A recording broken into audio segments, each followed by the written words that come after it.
Fantastic. All right, everyone.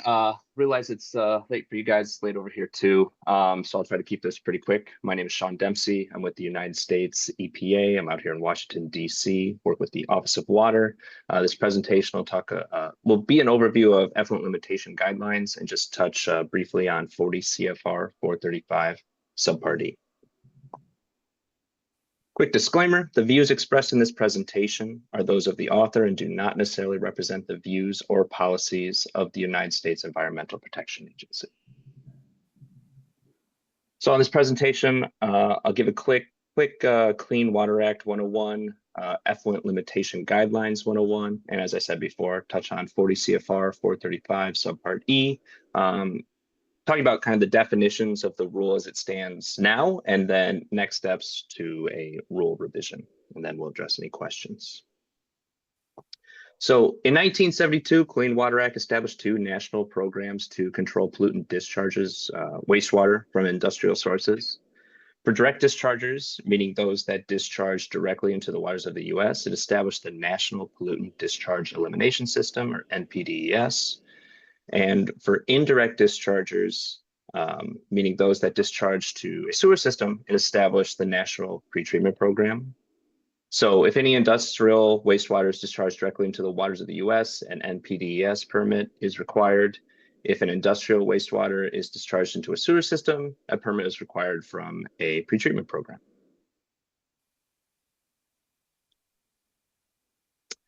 So EPA's Office of Science and Technology develops national technology-based treatment standards. These standards are called Effluent Limitation Guidelines, or ELGs. You'll hear me say ELGs all the time. These ELGs are used for both creating NPDES permits as well as pretreatment permits. NPDES permits must consider both state water quality standards and technology-based water standards. Water quality-based effluent limits consider the designated use of a receiving water body, such as if it's used for public water supply, recreation, aquatic life protection, or agricultural industrial use.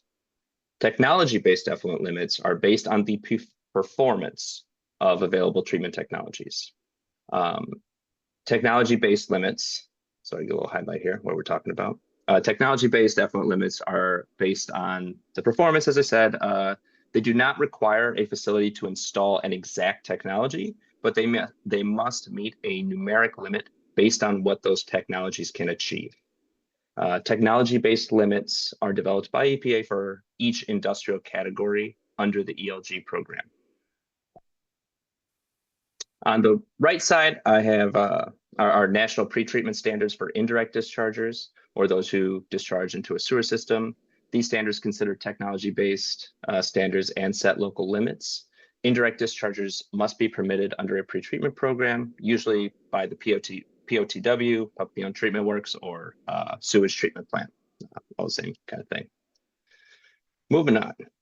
So real quick review, are ELGs performance-based or based on the water quality of individual receiving waters? The answer being they are performance-based. Do ELGs mandate the use of a specific technology? No. ELGs set a limit. It is up to industry how they achieve it. So ELGs 101, this will be real quick. Effluent limitation guidelines are national wastewater discharge standards set on an industry by industry basis. As I've been saying, they're technology based and are intended to represent the greatest pollutant reductions that are economically achievable for an industry. And the EPA has promulgated ELGs for 59 industrial point source categories. EPA is required by law to make its data and analyses available to the public for review and comment prior to establishing the final effluent guidelines. So this demonstrates that EPA is not being arbitrary or capricious. It promotes better decision making, and EPA's analyses should always be transparent and reproducible.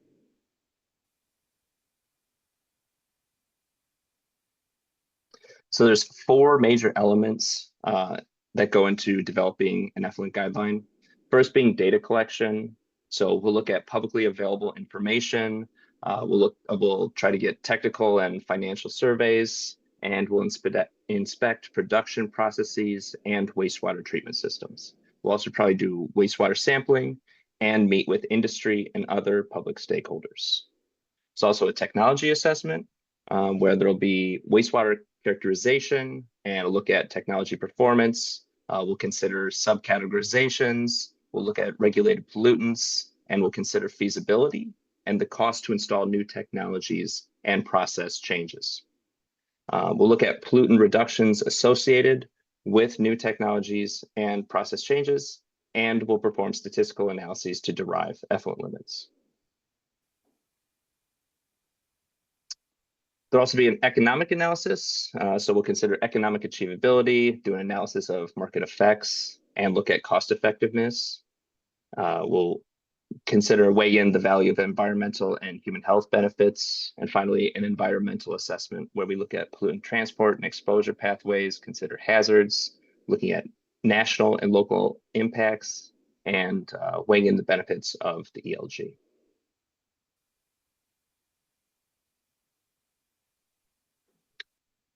So 40 CFR 435 is the oil and gas extraction point source category.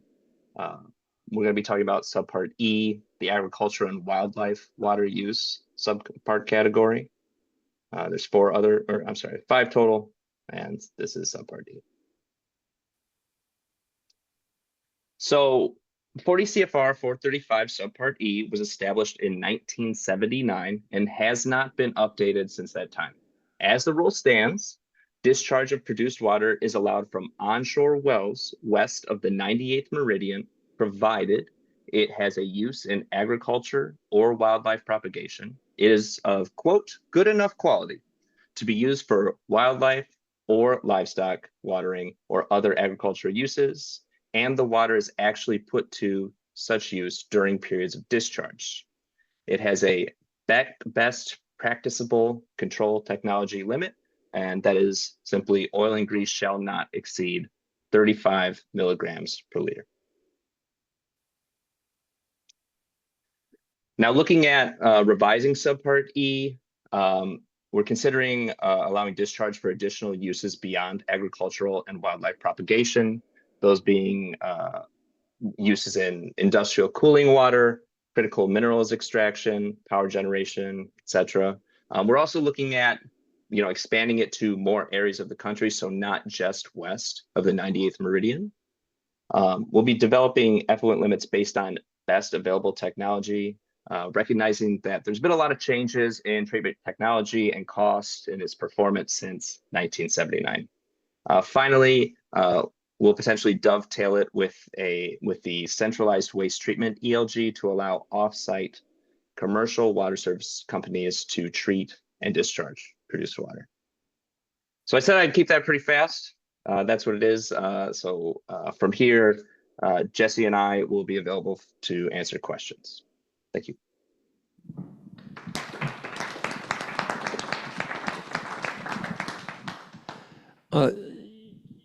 Hello, is mine working? Yeah. Okay. In your opening, you said that the regulation is based on the characteristics of the receiving body of water. If, for instance, if what Texas is doing with the Pecos River changes the fundamental character of the receiving body of water, does that impact the EPA's regulatory constraints? I'll let Jesse hop on for a lot of these answers. There he is. Yeah, here I am, everybody. No, I guess maybe you didn't catch this part of Sean's presentation, but there's two parts of the EPA regulatory program, the technology-based side and the water quality-based side. So the technology-based side, which is what we're looking at with revisions to our subpart E regulations, we only look at technology, the availability of those technologies and how much they cost. So we do not look at the water quality as part of that. So our effluent guidelines, they aren't risk-based. So we set national discharge standards, and then it's up to the states or the permitting authority, which is in most cases is the states, to determine if the water quality goals for the receiving water are being met. So the state then has to develop, often has to develop a more stringent discharge standards to address water quality. So just be clear, we're on the technology side, we're not on the water quality side, so we're not making any changes to any EPA regulations or other standards that would apply based on the water quality.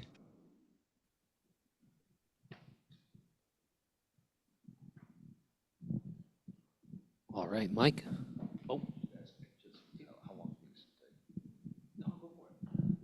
Hello, Jesse. This is Mike Hightower. I think people might be interested in maybe an idea of your schedule, and what would you like from consortiums like the Texas Consortium, New Mexico Consortium? How can we help you, get the information that you need over the time frame that you'll be looking at this? Yeah. Hi, Mike. Good question. We're still having discussions internally with our leadership about schedule and scope. But every indication is that we're going to move pretty quickly on this regulation. So there's sort of a narrow time period, maybe of the next, 6 months to 9 months, where we're really interested in learning as much as we can about treatment technology performance and also treatment technology costs. So with that in mind, we're very interested in all the pilot testing that's been done and all the pilot testing that's currently being done and any future pilot testing. So if you've got something in the works, you haven't talked to us already, please reach out to us. We'd love to have a conversation about testing that you're doing and your data and the availability of that data and the timing, because the more data we have, the better our regulations are. So because then we consider things like variability in the technology performance and other factors. So yeah, do reach out. We're available. We share our contact information if you don't already have it. And yeah, we'd be happy to meet with you and talk to you about data as well as other things related to the rulemaking as well. Thank you, Jesse. This is Fred Werner. I had heard, now this was secondhand, so if you believe it's wrong, please just say so. I had heard that the EPA has some reluctance to define or release into a body of water as a to fall within the wildlife, the benefit to wildlife and agriculture. Our concern, a specific concern about the West Texas region, I think you know this very well, but I'll state it for everyone, is the Pecos River and the Red Bluff Reservoir in particular are the obvious place to just discharge to surface waters. I mean, that's pretty much the only place you can put it in far West Texas. The Red Bluff Reservoir was built for the purpose of providing irrigation water for 9 irrigation districts downstream of the reservoir. In my mind, that is pretty much the definition of benefiting agriculture. How could the EPA possibly look at discharges to the Red Bluff Reservoir as not qualifying under that agricultural purpose? Yeah, I mean, I don't know that I can specifically answer your question about, what EPA, opposition might exist because, we've got lots of different folks involved in this. But, from the standpoint of the regulation, we don't define what qualifies as a beneficial use and what doesn't. The reg is pretty wide open.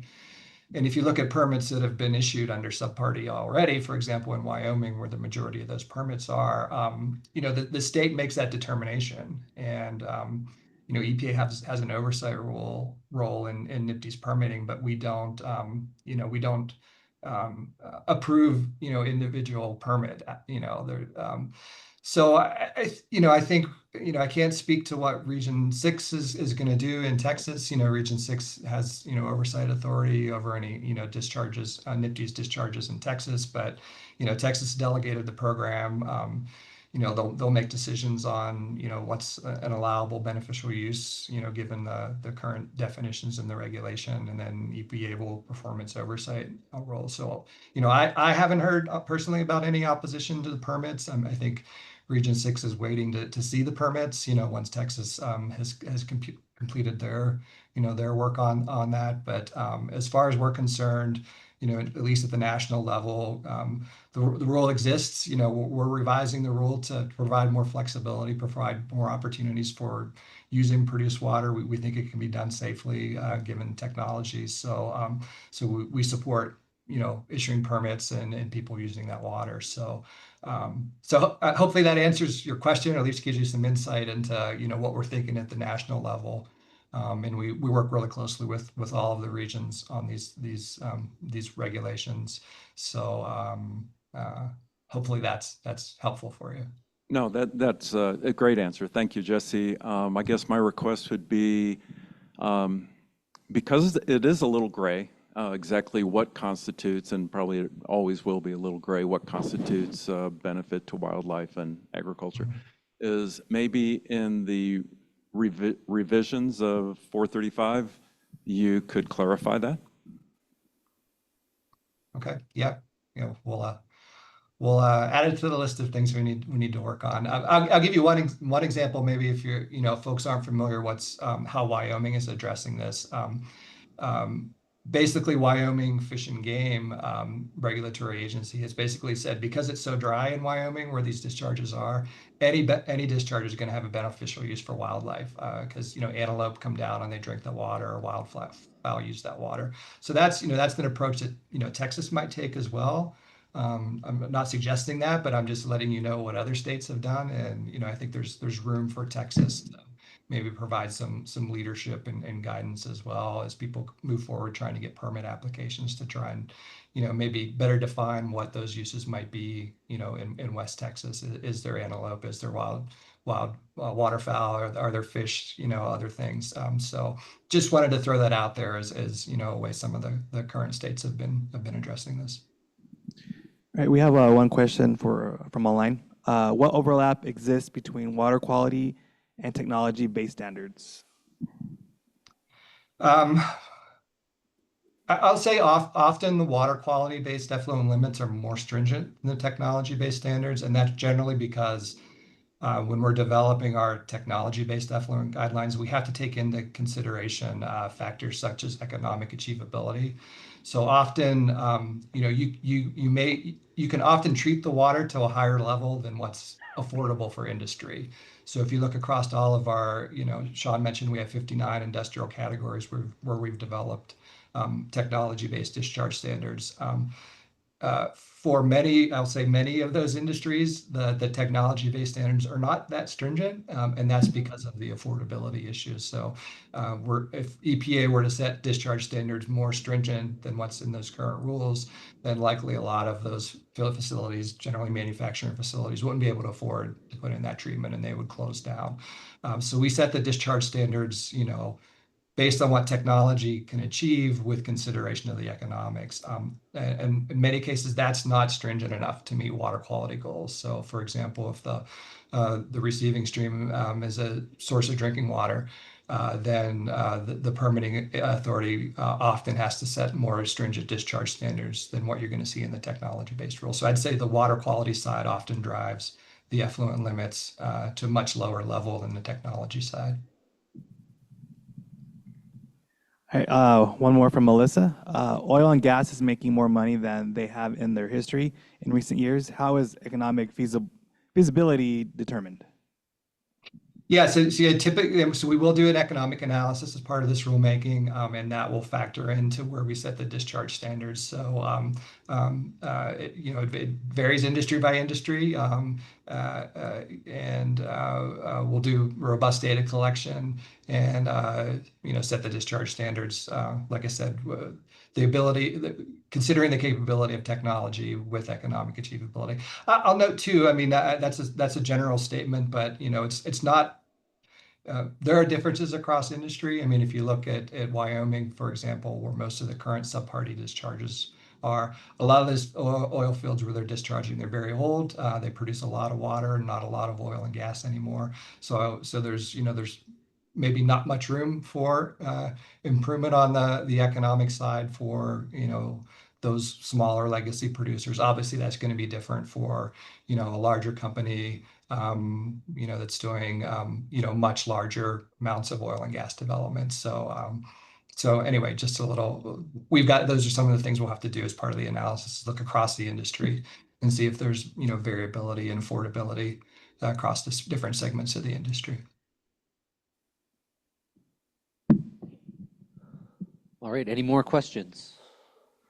If not, let's thank Jesse and Sean one more time.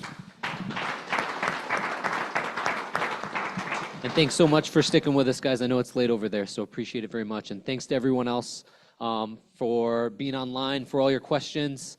And if that's it, nothing else, we can call it a wrap. So appreciate it. Great day one, everyone.